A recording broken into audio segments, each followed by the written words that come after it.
আজি তোমাৰ কাহিনী কম। আজি তোমাৰ কাহিনী কম। নিস্তব্ধতাৰ নিগুৰ আঙুলিৰ ছাপ, কথাৰ সুৰে পাহৰিলে পথ, হৃদয়ৰ গহনত জমা কত নীৰৱতাৰ ক্ষত।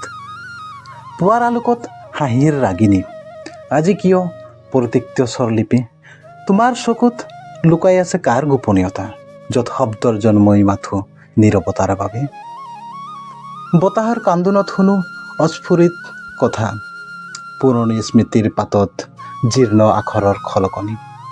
তুমি কি হেৰুৱাইছা গভীৰ সমুদ্ৰৰ তলত? তোমাৰ কাহিনী কিয় আজি এনেকৈ অসম্পূৰ্ণ? নদীৰ সোঁতত ভাহে তোমাৰ শব্দৰ তৰংগ, প্ৰতিটো তৰংগত জাগে এক অচিন প্ৰশ্ন। ক'ৰ পৰা আহিছিল উচ্ছল কথাৰ ধাৰা, কিয় থমকি ৰৈ হেৰুৱালা যুগমীয়া গানৰ সুৰ? তোমাৰ মৌনতাত আছে কাহিনী অনেক, গভীৰতাৰ আঁৰত লুকাই আছে জীৱনৰ স্পন্দন।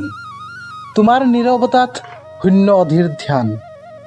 আজি তোমাৰ কাহিনী কম, নহওক বাক্য শেষ, তোমাৰ মৌনতাত জন্ম লওক নতুন আখ্যানৰ শক্তি। ধন্যবাদ।